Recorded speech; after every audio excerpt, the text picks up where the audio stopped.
Vamos estudar a palavra do Senhor. Convido os irmãos a nós darmos sequência nos nossos estudos na carta de Paulo em 1 Coríntios.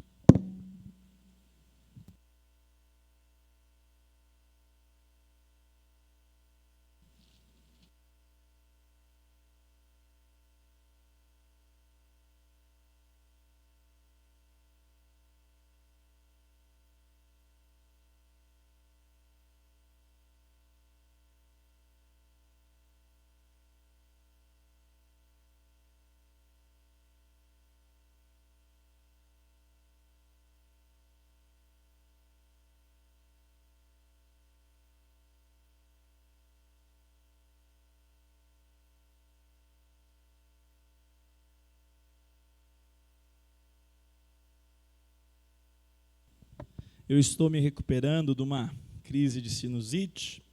Acho que um pouquinho a voz melhorou um pouquinho, né? De manhã estava pior, graças a Deus por isso.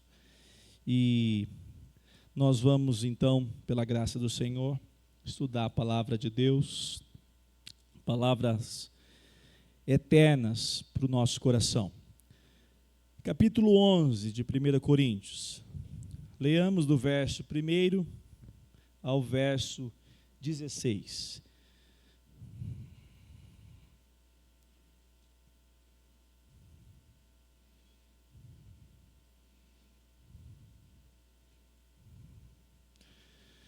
Eu os elogio, porque em tudo, sejam meus imitadores, como também eu sou imitador de Cristo. Eu os elogio, porque em tudo vocês se lembram de mim e retêm as tradições, assim como eu as transmiti a vocês. Quero, porém, que saibam que Cristo é o cabeça de todo homem, e o homem é o cabeça da mulher, e Deus é o cabeça de Cristo. Todo homem que ora ou profetiza com a cabeça coberta, desonra a sua própria cabeça. Toda mulher, porém, que ora ou profetiza com a cabeça descoberta, desonra a sua própria cabeça, porque é como se a tivesse rapada.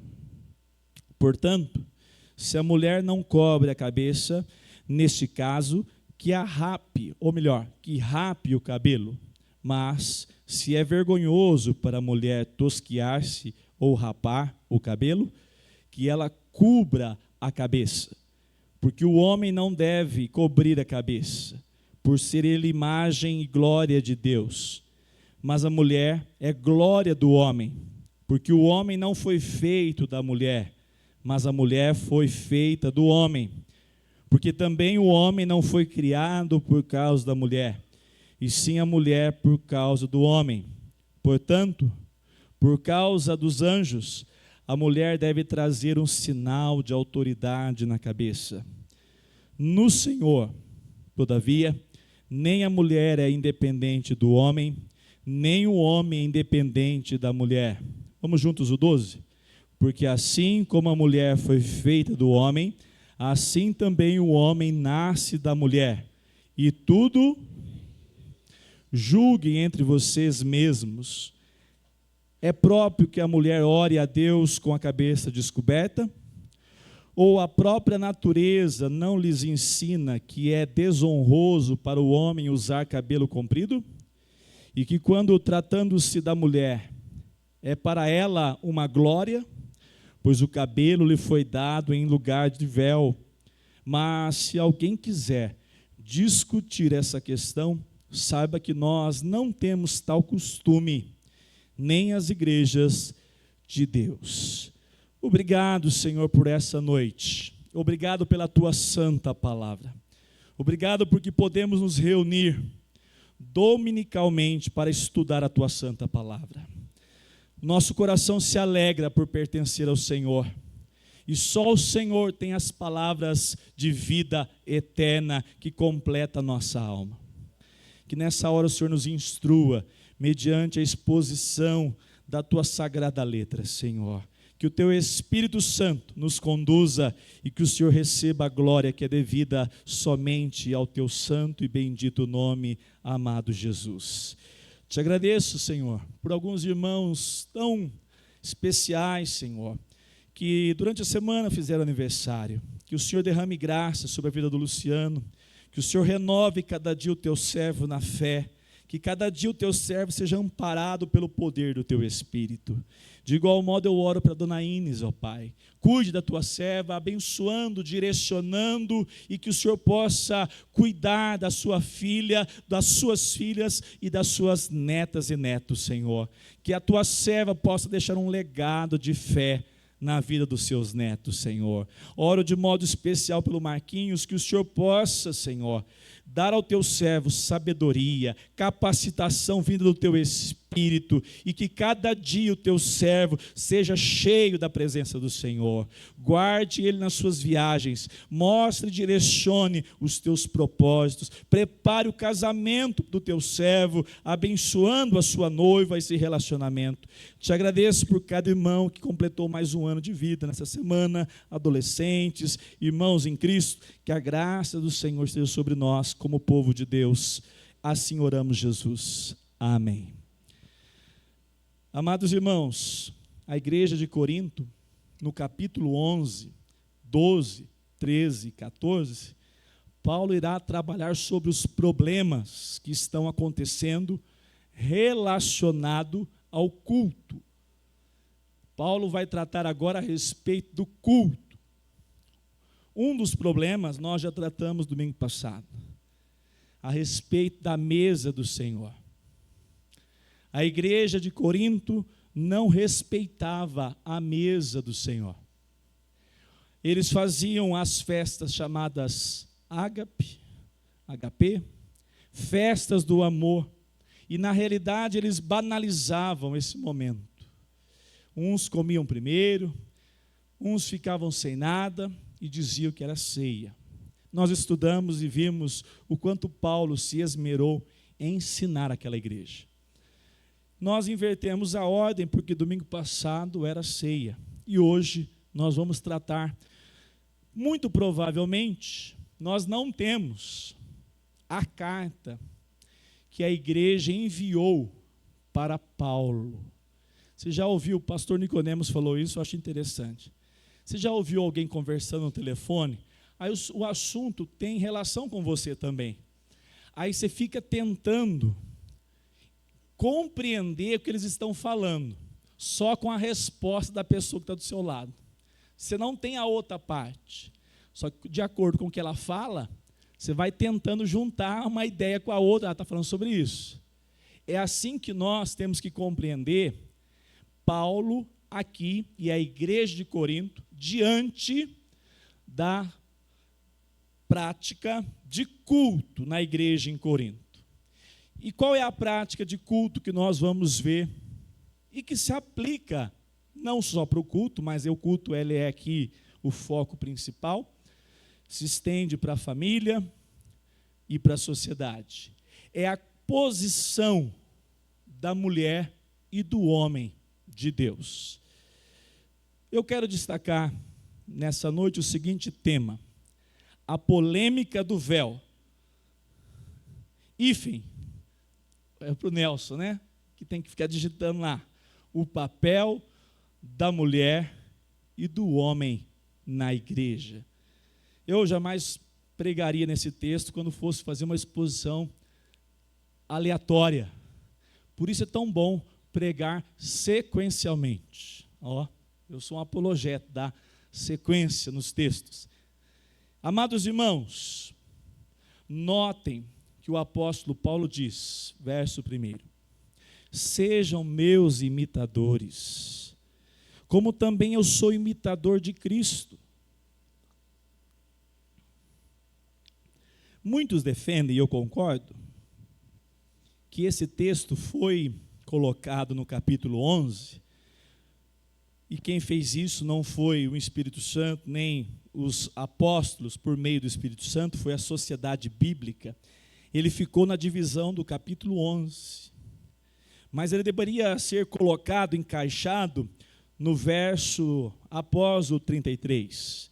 Paulo está dizendo: o que eu estou ensinando a vocês, o que eu estou me esmerando em transmitir, tudo me é lícito, mas nem tudo me convém.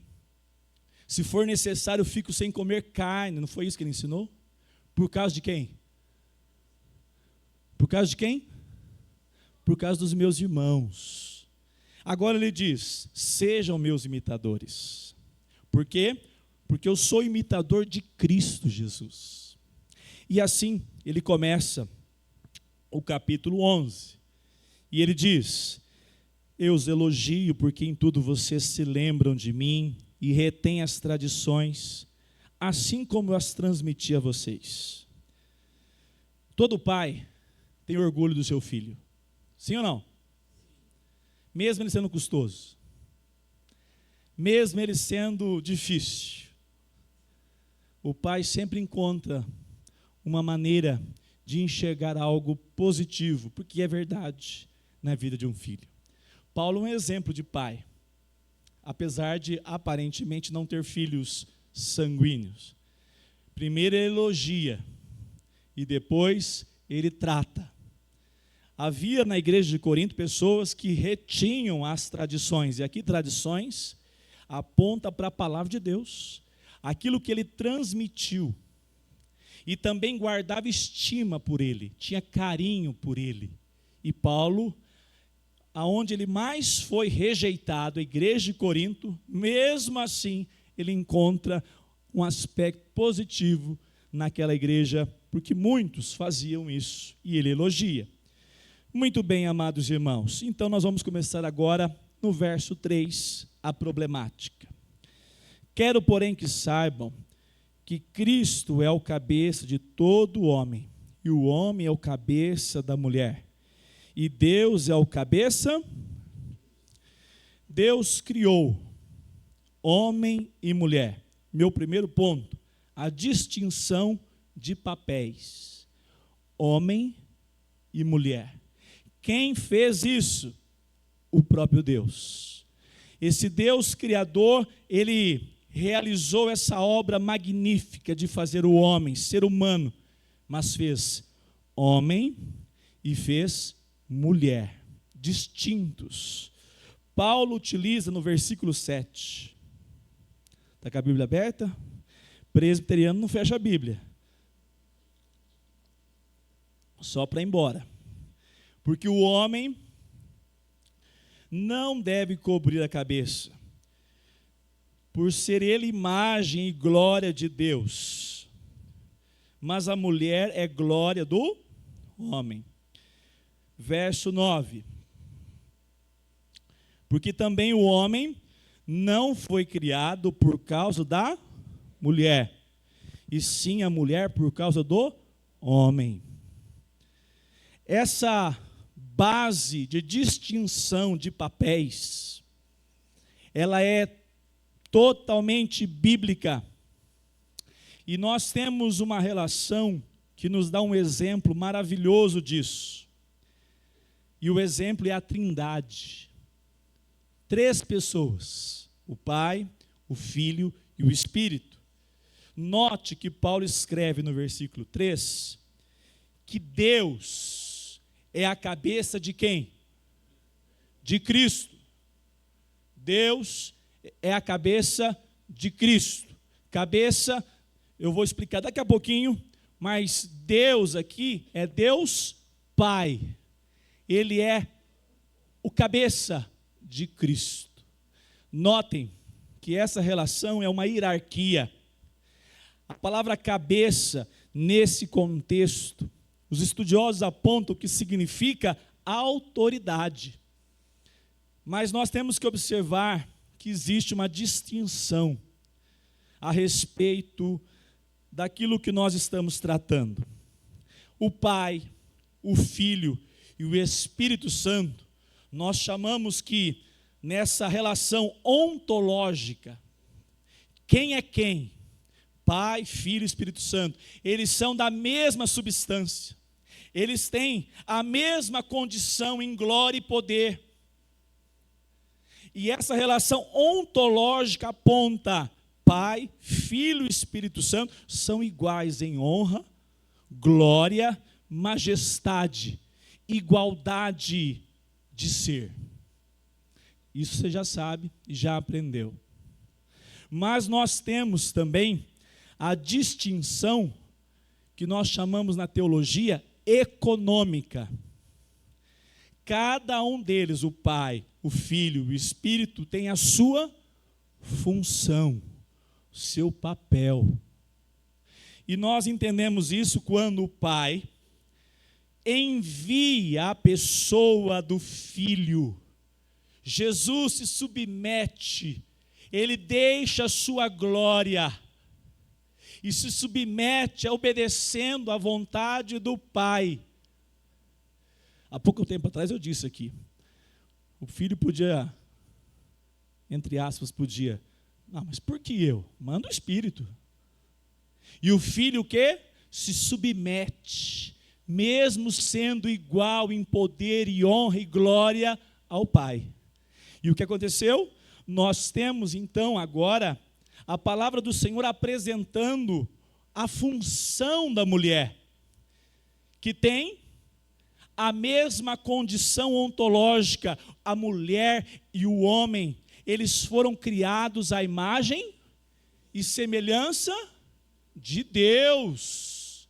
A mulher é uma mulher que foi criada santa. Eva tinha santidade no seu caráter.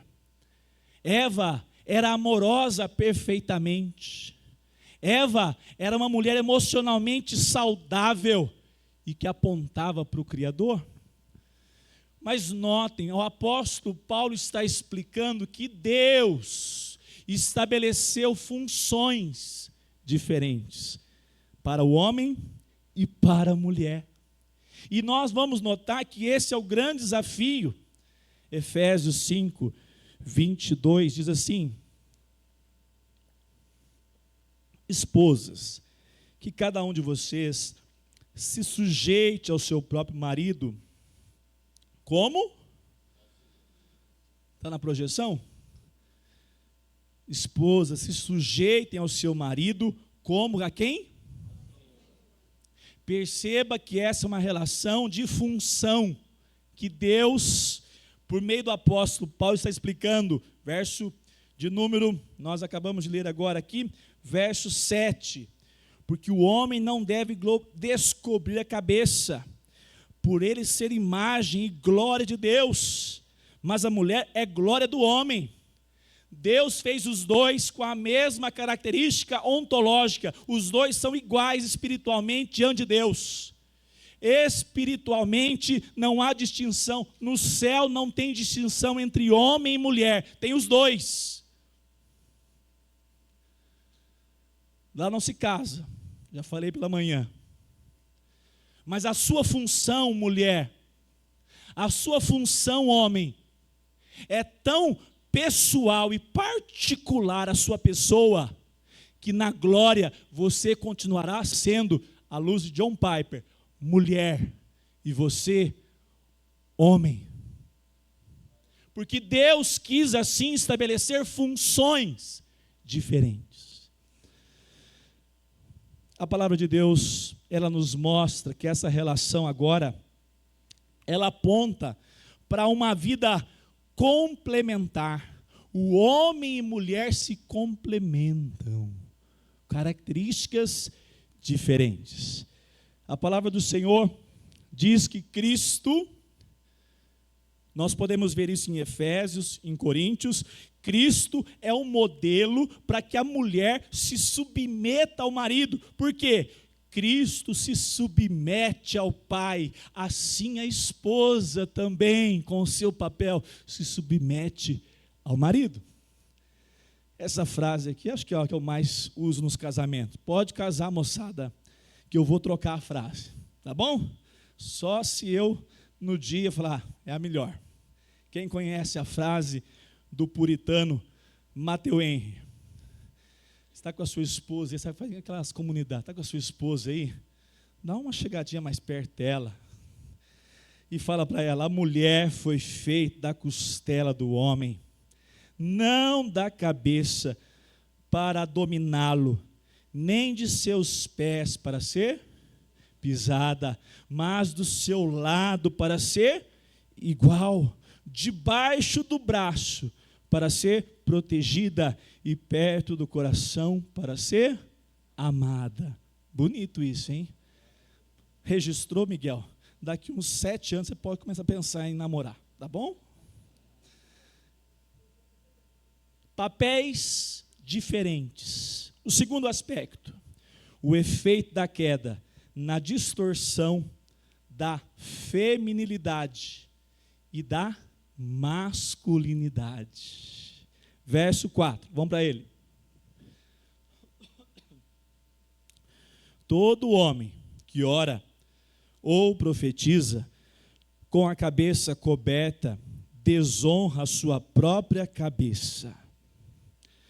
Amados irmãos, no verso de número 3, nós vimos que o Senhor estabeleceu papéis, funções. No verso 4, o homem não deve cobrir a cabeça. Verso 5, toda mulher, porém, que ora ou profetiza com a cabeça descoberta, desonra a sua própria cabeça, porque é como se tivesse rapada. Antes de falarmos sobre esse versículo, os dois, o que o pecado trouxe? O pecado destruturou a relação homem e mulher. O pecado arruinou essa relação homem e mulher. A mulher, ela foi feita por Deus para auxiliar o homem, mas ela buscou autonomia. Ela quis ser primeiro, ela quis tomar a frente, e o homem, ao invés de liderar, assumir o comando, se omitiu. Perceba que essa relação, ela aponta para uma disfunção que começa quando eles são tentados, e eles caem nesse pecado. Uma, de passar na frente, não era papel dela, e o outro, de ficar escondido. Vamos ver o que vai dar, Eva. Vai lá conversar com a serpente. Com o pecado, tudo se arruinou nessa relação conflituosa que agora é o relacionamento homem e mulher. Desde então, a feminilidade pode ser distorcida em duas direções. Mulheres dominadoras rejeitam a liderança do homem, ou então, passividade, servil, subservientes, nega o seu papel digno de mulher auxiliadora, companheira. É aquele ditado assim, né? Você que resolve, quer saber de nada. Olha só, o problema na igreja de Corinto acontece porque Paulo diz: precisamos acertar a ordem do culto, porque muito provavelmente que dentro de casa está também equivocado. O verso 4 diz: todo homem que ora ou profetiza com a cabeça coberta desonra a sua própria cabeça. Todo homem que profetiza com a cabeça coberta. Naquela época, na Grécia, porque Corinto está na Grécia, os gregos tinham a prática de quando tinham cultos, esses cultos a divindades pagãs, cobriam a cabeça. Os homens faziam isso. O problema é que as roupas de homem e de mulher, naquela época, eram muito o quê? Parecidas. E aí, para piorar, o homem colocava a cabeça coberta e ficava aquela dificuldade de identificar quem é quem. E Paulo, então, agora diz: se você, homem, que cobre a cabeça, você desonra, verso 4, a própria o quê? Não, você tem que ser bíblico e assim, gramatical, concordância plena na frase. Vamos lá, verso 4, está na projeção? Todo homem que ora ou profetiza com a cabeça coberta, desonra a sua própria.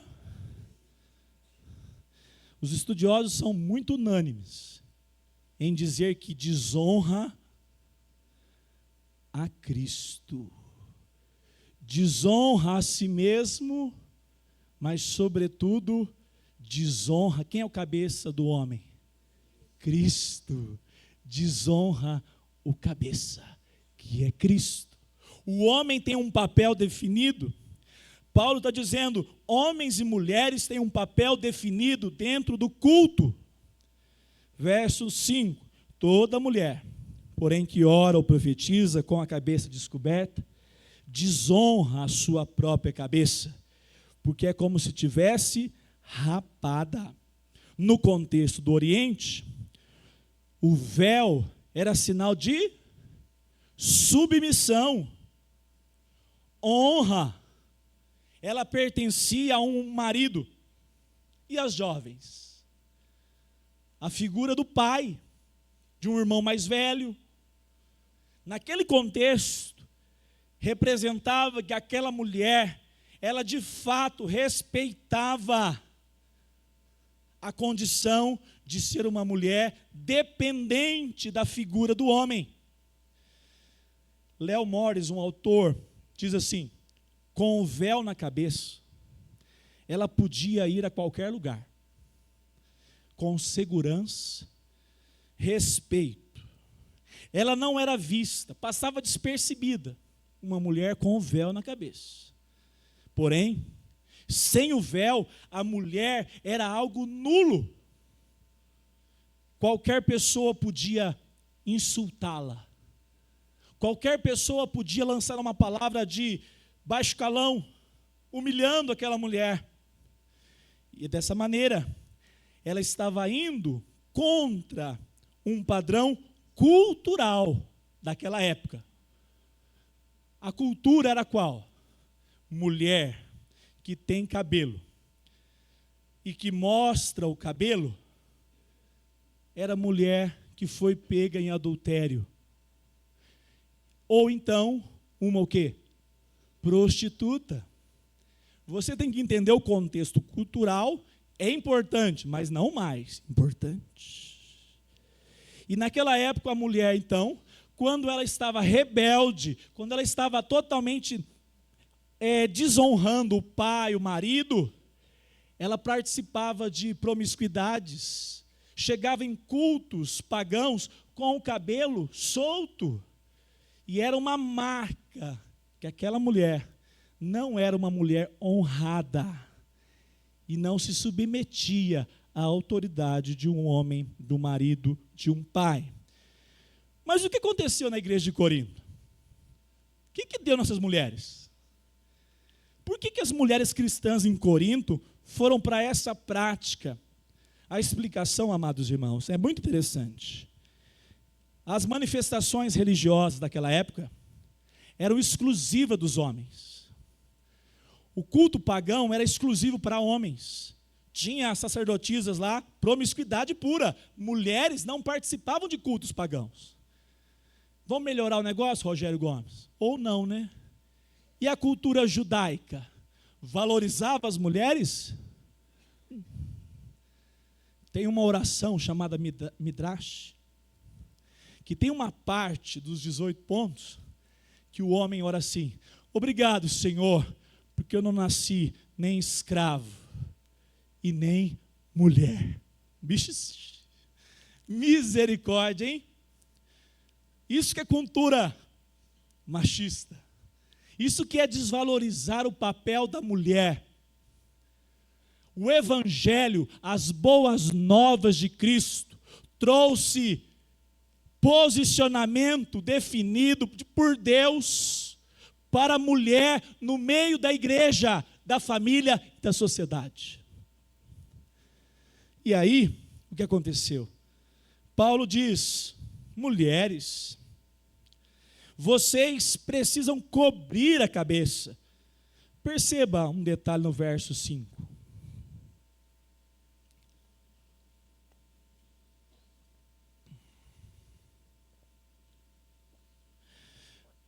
Vamos juntos? Toda mulher, porém, que ora ou... Opa! Que é isso? Ué? O judeu orava para não ser mulher. A cultura pagã, mulher é só para promiscuidade. O evangelho chega em Corinto e a notícia: as mulheres fazem parte do culto para a glória de Cristo. Só as mulheres. A palavra de Deus aponta, por meio do apóstolo Paulo, que a mulher, ela não é para ser humilhada por homem. Cristo dignificou o papel da mulher. E Paulo disse: você, mulher, pode orar, você pode profetizar, que não é falar assim, eis que te digo. Não, você veio na igreja errada. Profetizar, quem veio de manhã aqui hoje? É você chegar aqui, meio com sono, e receber uma palavra de 5 minutos, de uma mulher. Quem estava aqui? Foi bênção ou não foi? Até eu que não estava cansado, dei uma renovada. O irmão chegou e me pastor, eu estava cansado, pensando nas dificuldades, palavra boa da Débora. Eu falei, sempre a palavra encontra um coração e uma guarida, quando ela é pregada fielmente às Escrituras. Mulher. Daqui a pouco nós vamos ver a posição da mulher, cada lugar para a sua condição. Mas observe, Cristo coloca a mulher num papel importante.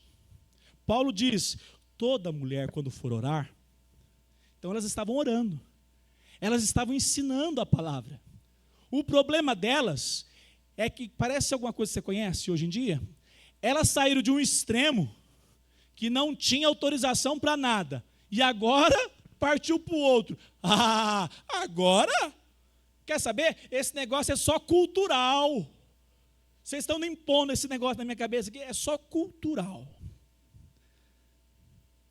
Perceba que Deus trabalha colocando uma vida de santidade e respeitando a cultura. Interessante isso. As Escrituras estão acima da cultura. Se a cultura fere a moral e a santidade da palavra de Deus, ela é abandonada. Mas quando ela está em harmonia, não era apenas uma questão cultural. A posição da mulher em usar o véu para profetizar e orar, era dizer, essa mulher não é qualquer uma, é Anísia, mulher honrosa ao esposo, mulher auxiliadora ao esposo. É a Débora, olha que eu conheço, hein? Conheço o pai e a mãe, e posso dizer, serve de testemunho para os pais. É quando a mulher tem uma posição de saber, Deus me fez mulher, e eu reconheço que é um papel estabelecido não pela sociedade, mas pela vontade de Deus na minha vida. A mulher foi criada para então ter a condição não de ser inferior, mas de um plano de redenção, como o homem, são iguais, apesar de papéis diferentes. Gálatas 3:28.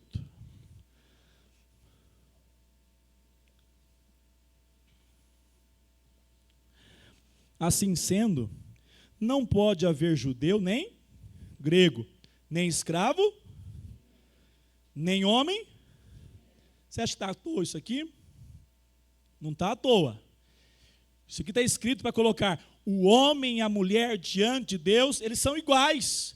Não tem judeu, não tem gentio, não tem escravo e senhor, patrão. Os olhos do Senhor estão sobre aqueles que são seus, independente. Mas a condição era agora de um extremismo. As mulheres partiram de um extremo que a cultura e a sociedade colocava, a religião, e o evangelho trouxe um posicionamento digno, mas as mulheres extremaram, talvez não todas. E o texto diz que essa relação agora estava em desacordo com o plano da criação Deus fez a mulher de onde? Da costela do homem. Uma função específica. E assim Paulo explica. Mas e os homens? Verso 4 também diz que todo homem, quando ora ou profetiza, que cobre a cabeça, desonra Cristo. O papel do homem nessa condição deveria ser, se é um homem, se posicione como homem. Não permita dúvidas. Não aceite as práticas culturais, porque, sobretudo, Deus fez você homem. O erro, então, acontece quando as mulheres rompem com a visão teológica. Deus colocou a mulher como auxiliadora, como submissa. E Deus colocou você, homem, para trazer liderança para sua esposa, para sua casa. A aplicação, nós vamos ver daqui a pouquinho. Eu quero chegar no terceiro ponto e último. A restauração dos papéis. A restauração do papel da mulher, da função da mulher e do homem, por meio do Evangelho de Cristo Jesus. Olha só o que vai acontecer. Nós vivemos hoje numa chamada cultura woke. Quantos já ouviram falar esse nome? Grande parte, para não dizer a maioria. Quais são as características da cultura woke? Nós somos iguais. O movimento feminista traz para si que a mulher, ela tem na sua vida a mesma função do homem. Quer um exemplo? Há uma pesquisa que saiu num jornal americano, uma teóloga, uma escritora reformada, muito boa, Nancy Pearce, que a mulher, nos anos de 2014, 2012, foi feita uma pesquisa onde a mulher estava. E aí, o jornal, a matéria destacou, presidente de tal empresa, médica, advogada,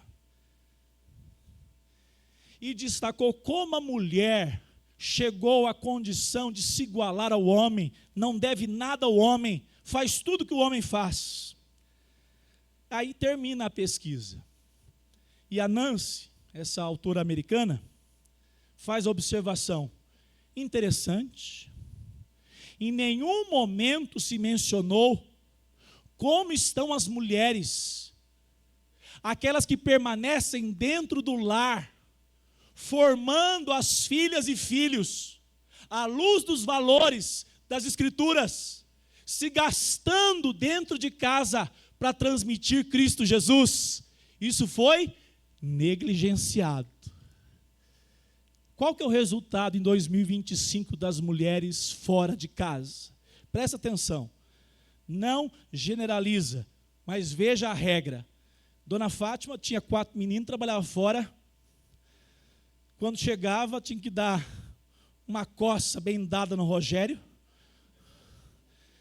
Corintiano, né? Apanha mais. E depois sobrava para os outros 3 também. Gabriel e Felipe nunca apanharam. Todos levaram uma boa surra. E nós agradecemos a Deus por isso. Mas chegava em casa e tinha o terceiro turno, literalmente. Não era lavar roupa. Louça nunca falta. Amém ou não? Misericórdia. Mas era com a Bíblia na mão. Nós aprendemos dezenas de versículos, citando num momento de culto doméstico.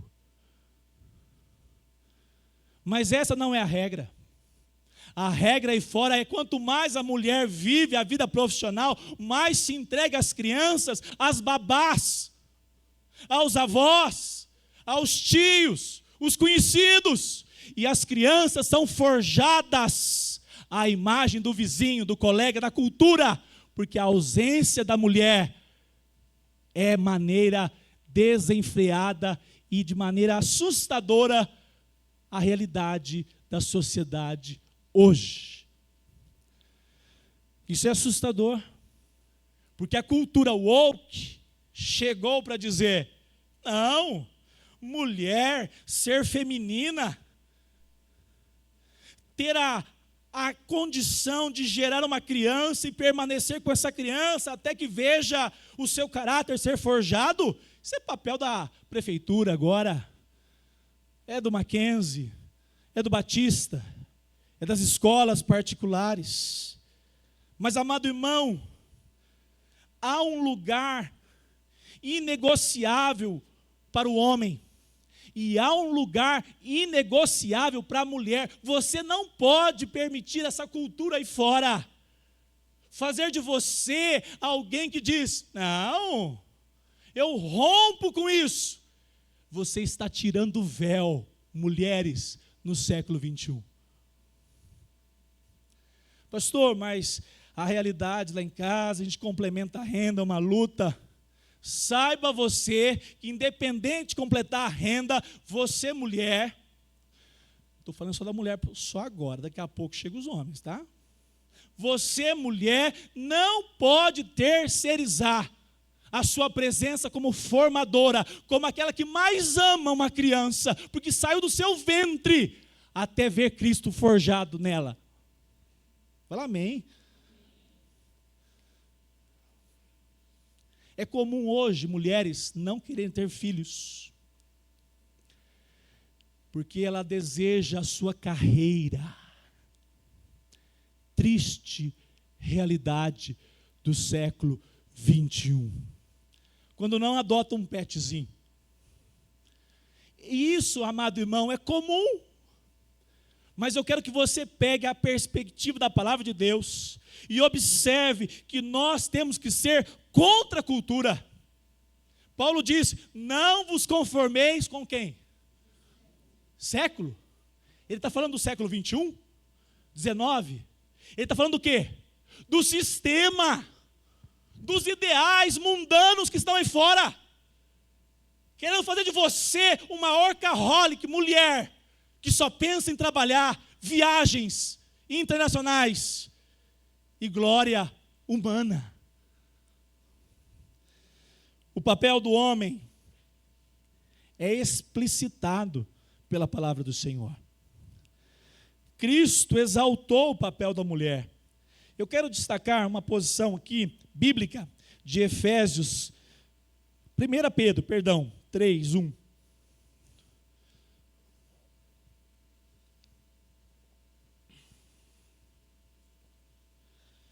Grifa aí.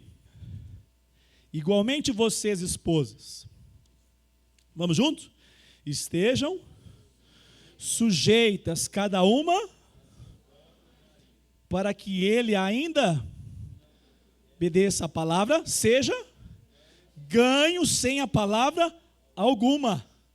Está falando de um contexto de maridos não crentes, que o Senhor não revoga que o homem é cabeça da mulher. Olha que interessante isso aqui. Mas pelo comportamento da mulher, esse homem vai ser ganho. Vamos continuar. Verso 2. Ao observar, honesto e cheio de temor que vocês têm, bem forte o 3, vamos lá. Que a beleza de vocês, joias de ouros. Verso 4. Mas seu interior, uma beleza permanente, de um espírito manso e tranquilo, que é de grande... Muito bem. Notem que a palavra do Senhor diz: a mulher tem um papel que hoje a sociedade, tão aprisionada à indústria da beleza, como se o seu valor fosse só o seu estereótipo. O seu valor só se você usar, como é que chama aquela loja que nunca tem problemas no shopping? Vivara. É cheio de vivara. Pendurado no pescoço, nos dedos. Ai, como eu sou poderosa. Vivara deve ser, eu imagino, uma boa marca, porque eu não entendo nada de joia. E o século 21 tem definido o valor da mulher assim. Ou então, essa eu tenho um pouco de calafrio. É uma loja que, graças a Deus, que em Uberlândia fechou, mas eles mandam via internet.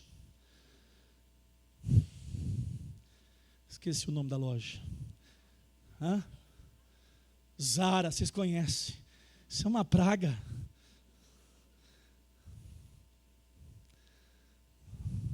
Eu prefiro bem mais a Centauro. Uma peça da Centauro e uma peça na Zara não se compara. E aí a mulher vive o século 21 colocando a sua identidade no estereótipo.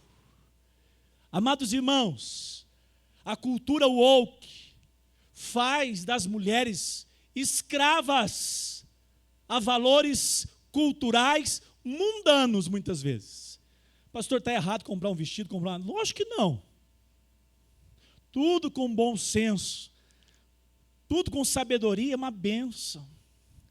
Mas Paulo está dizendo que essa relação, ela deve ser uma relação, uma palavra que é muito pouco utilizada hoje, é uma relação direta de modéstia. O que é uma mulher que serve ao Senhor com modéstia? Quer ver? Abra sua Bíblia aí, novamente, 11, 10. 1 Coríntios 11, 10.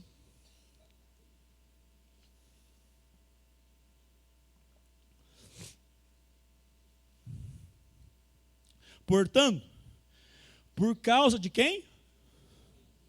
A mulher deve trazer um sinal de autoridade na cabeça. Quer ver versículo difícil? É esse. Cada 5 teólogos reformados, 5 diz, difícil passagem. Mais fácil interpretação, do jeito que está ali. Quem tem na presença, ou melhor, quem está na presença de Deus, adorando Ele dia e noite, como nós lemos no início, no Salmo 103, 20, quem está lá servindo ao Senhor, chamados de ministradores, quem são? Os anjos.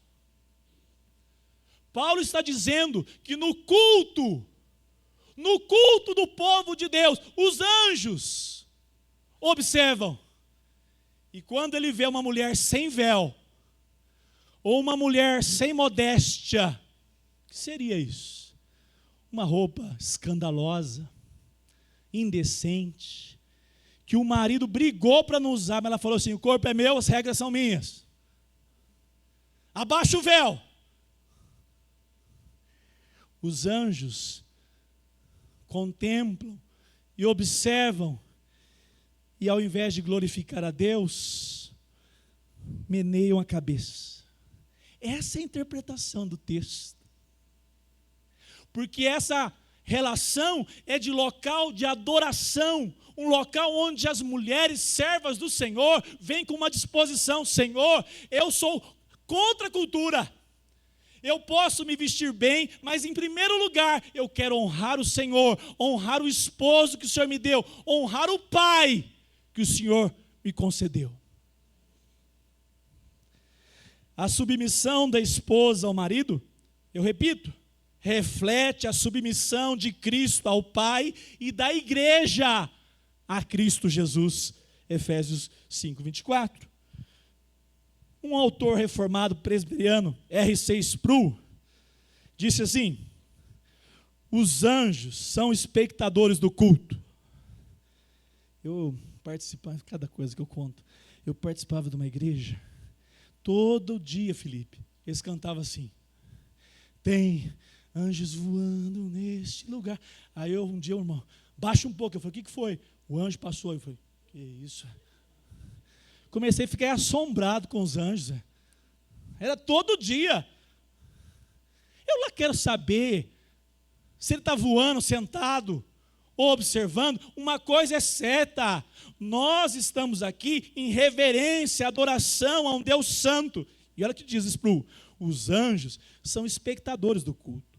A reverência e a ordem visíveis, ordem do culto, entre nós, refletem a glória de Deus também diante deles. O pastor enjoado, não pede para não ficar levantando na hora do banho, no banheiro. O culto não é meu, o culto não é seu, o culto é desse Deus santo. Contextualizando, a submissão em nossos dias é uma mulher tem que fazer esse contraste. Eu sou chamada por Cristo e assumi o Evangelho para viver uma vida piedosa ou uma vida dirigida pela minha carne e ser sensual, desonrando o meu marido. Graças a Deus, as mulheres que eu conheço nessa igreja são crentes. Eu louvo a Deus por isso de todo o coração. Mas o que nós temos visto hoje em dia na sociedade é uma desonra ao marido. Uma desonra no que veste, nos gestos, nas redes sociais. E que se torna um escândalo. E depois coloca lá embaixo: membro da igreja tal. O Senhor é meu pastor e nada me faltará. Coloca um versículo para endossar a frase cristã da pessoa. Uma vida piedosa rompe com o sensualismo. A partir do momento que você diz Senhor, não é fácil. Cadê as mulheres aqui? Não é fácil usar uma roupa hoje, porque não se encontra facilmente roupas bonitas e decentes. Verdade ou não? Mas a cultura woke diz: o corpo é seu, faz o que você quiser. E Cristo chama: se você é uma serva de Cristo, você deve se colocar na sua condição. Você é serva para ser uma mulher piedosa. Olha a vida de Sara, um exemplo de submissão confiante, sendo dirigida para o marido. E Deus deu a Sara a graça de ser uma mulher onde gerou Isaque do seu ventre, descendente de Cristo Jesus. É Sara. Débora, ela o quê? Qual que é a função de Débora? Juíza. Deus falou: vai vencer a batalha. Tinha um capitão frouxo, ao homem, já chegando nos homens daqui a pouco. A Débora falou assim: bora para a batalha? Bora. A hora que deu o bicho para pegar mesmo, Débora falou: o Senhor me disse, avancemos, porque a vitória é nossa. E o Baraque fez o quê? É o Baraque? Não, vai na frente. Já que Deus falou para você, vai na frente. Sabe o que a Débora fez? Ela apontou para o nariz dele e falou assim: saiba de uma coisa, a vitória virá, mas a honra não será sua, cabra. Olha só. Sabia o papel dela e sabia o papel do homem. A relação de mulher com homens fora da sociedade, elas podem ser de papéis iguais. Você vai concorrer com uma pessoa no concurso, passa na frente, Isabel, passa na frente, fica em primeiro lugar, que o homem fica em quinto. Nós não estamos falando que você tem que simplesmente ser subserviente na sociedade. Não. Se você for uma professora, seja a melhor professora. Talvez você deixe uns barbados lá, de boca aberta. Como ela é competente. Não é isso que Paulo está ensinando. Não é subserviência. É você saber: opa, até aqui eu vou, mas eu honro meu marido, honro meu pai, sou uma serva do Senhor. Para terminarmos, uma frase que eu gosto muito, algumas frases. As mulheres, ao viverem sobriedade, modéstia, sujeição piedosa, ornam-se não de ouro, mas de boas obras, refletem mais claramente a glória de Deus do que os adornos corruptíveis. John Piper disse: a feminilidade, como a masculinidade, é um dom de Deus. Ser mulher é uma vocação dada pelo Criador para refletir a sua glória de um modo singular. A verdadeira feminilidade é um eco do coração da noiva de Cristo, que encontra sua alegria em ser amada e conduzida por Cristo. A sua identidade mulher, jovem ou mulher mais experiente aqui, não é no seu trabalho, não é no seu salário. A identificação que te completa é a pessoa bendita de Jesus Cristo. Você vai ser bem sucedida neste mundo se você decidiu servir a Cristo com todo o seu coração.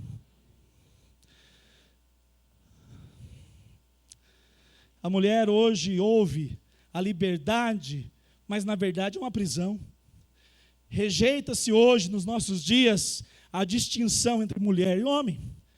E essa é uma relação perigosa que nós podemos combater à luz da palavra de Deus. Uma frase que chamou minha atenção diz assim: o feminismo contemporâneo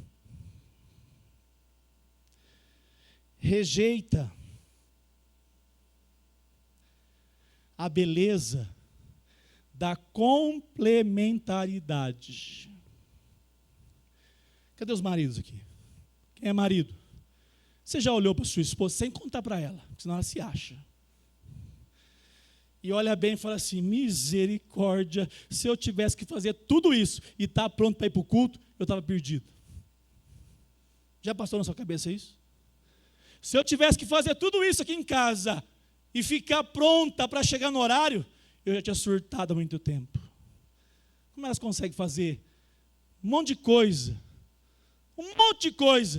sendo uma só? Deus fez a mulher cheia de capacitação, de graça. Olha a frase do Piper, do Wayne Grudem: o feminismo contemporâneo rejeita a beleza da complementaridade, ou seja, um complementa o outro, substituindo por rivalidade de gêneros. O que o feminismo, a cultura woke deseja é guerra. Nunca se viu tanto divórcio como nos nossos dias. Famílias destruídas, porque não aceitam a posição de um complementar o outro, apoiar o outro. O papel do homem. 1 Coríntios 16, 13. Cadê os homens aí? Vamos ler juntos? 1 Coríntios 16, 13.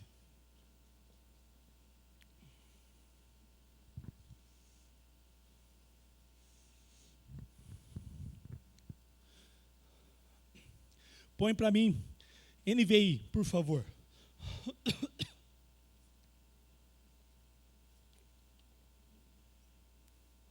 Vamos lá juntos? Estejam vigilantes, mantenham-se firmes na fé. Vamos bem forte. Sejam.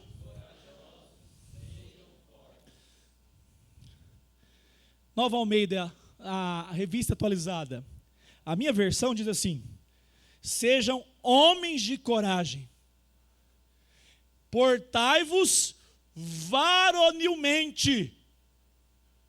Portai-vos como varão, como homem. Que coisa. Quando Paulo escreveu isso aqui, ele não imaginava que chegaria o século 21. Ele não imaginava o que ia acontecer.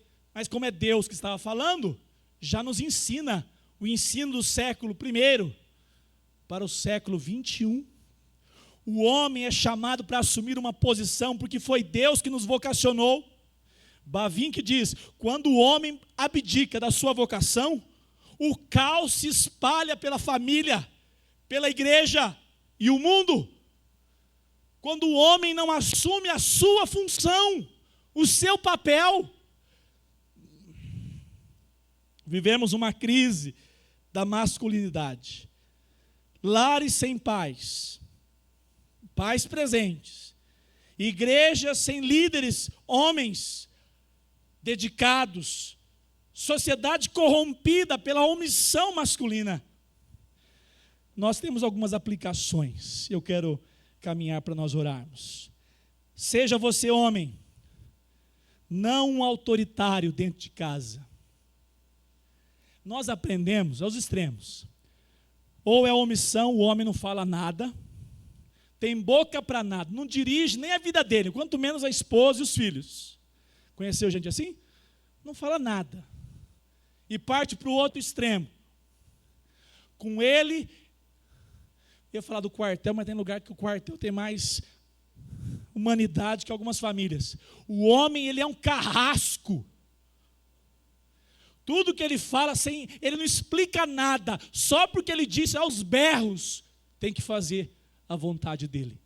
Autoritarismo. Homem, nós não fomos chamados para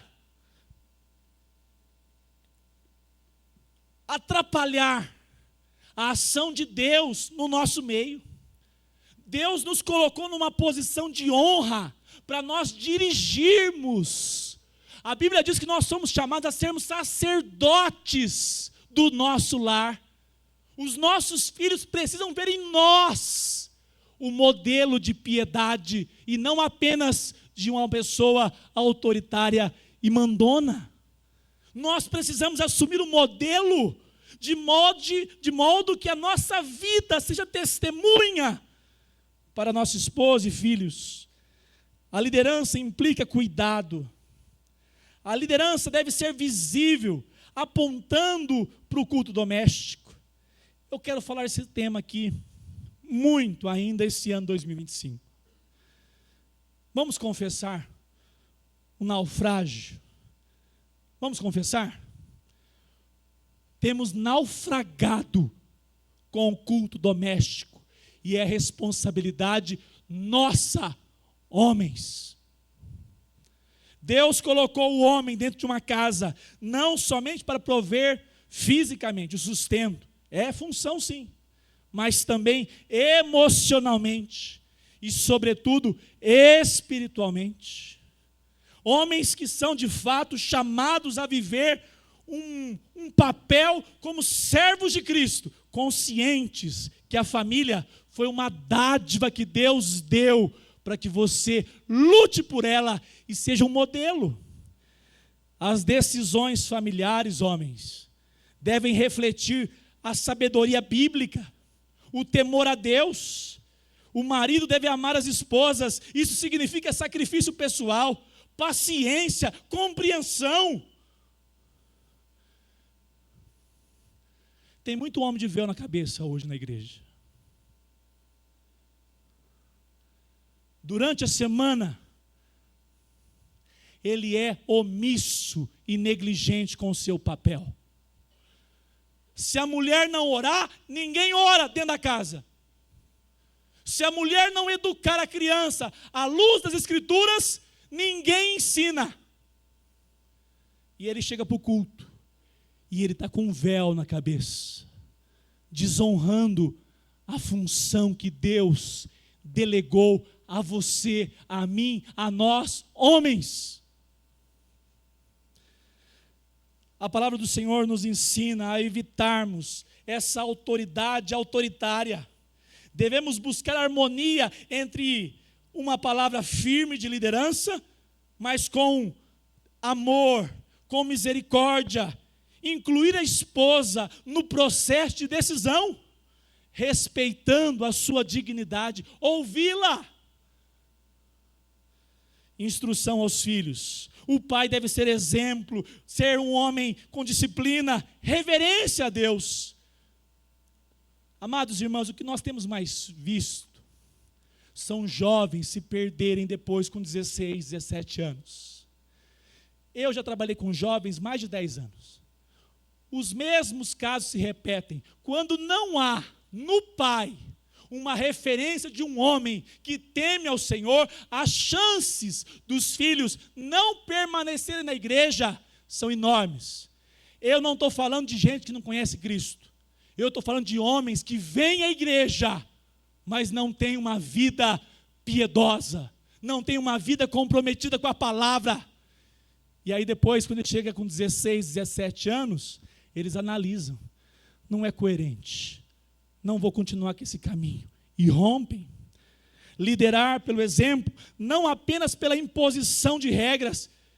Apresente as regras, mas explique para ela, para ele, para o seu filho, para a sua filha. Se ela não fizer, Deus não agrada.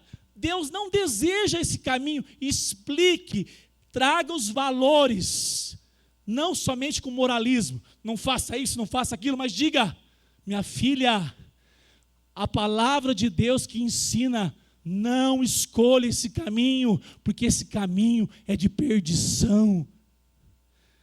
Amados irmãos, eu quero terminar com uma frase de Lloyd Jones, que diz assim: a maior necessidade do nosso tempo é de homens cheios do Espírito, que liderem em santidade suas casas, sejam colunas na igreja e testemunhas na sociedade.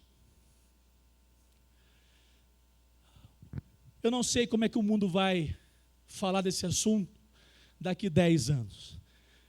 Porque agora, enquanto não morrer alguém importante, o povo não para de falar do mesmo assunto. Charlie Kirk tem uma frase que eu fui pesquisar. Eu não conhecia. Quem não conhecia Charlie Kirk? Eu não conhecia. Eu fui pesquisar depois. Mas eu gastei tempo pesquisando, viu? E uma frase dele diz assim: quero dizer, eu não sou nada sem Jesus. Sou um pecador. Fico terrivelmente aquém da glória de Deus. Todos nós ficamos. Aí ele diz: entreguei minha vida ao Senhor na 5ª série. E foi a decisão mais importante que já tomei. Tudo o que faço incorpora Jesus Cristo. Eu falei assim: esse homem teve que morrer para eu perceber que eu não estou incorporando Jesus Cristo em todas as minhas decisões, conversas, começando dentro de casa. Eu quero que você reflita. Uma frase dele também: ah, pastor, mas ele tem o seu contexto político. É verdade. Você pode até falar: não, eu não gosto muito de política. É verdade. Não precisa gostar não. Mas uma coisa eu vejo: nós precisamos de homens posicionados, que não abrem mão dos valores da palavra de Deus, e diz para alguém que quer abortar: você vai praticar um assassinato contra essa criança. Porque à luz do Evangelho, isso é pecado, e pecado é contra Deus. A sociedade da cultura woke diz: ah, não vou me intrometer, né? É minha prima, é meu primo, é meu cunhado, minha cunhada, vou ficar quietinho e de bem dela. Não é assim?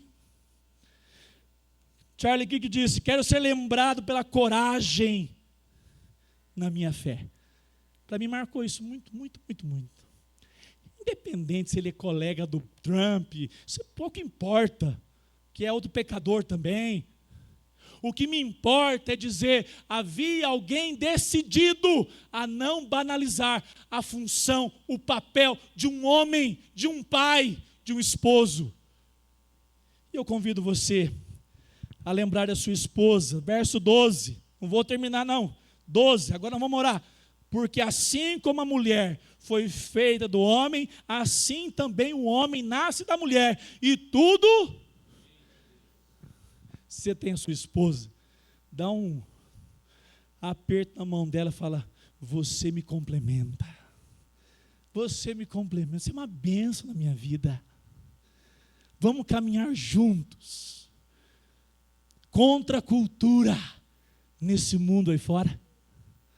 Vamos ter coragem de nos posicionar com a bandeira de Cristo, a despeito daquilo que é mundano, sujo e que quer destruir a nossa relação com Deus e a nossa família. Convido você a assim caminharmos. Fique em pé, vamos orar.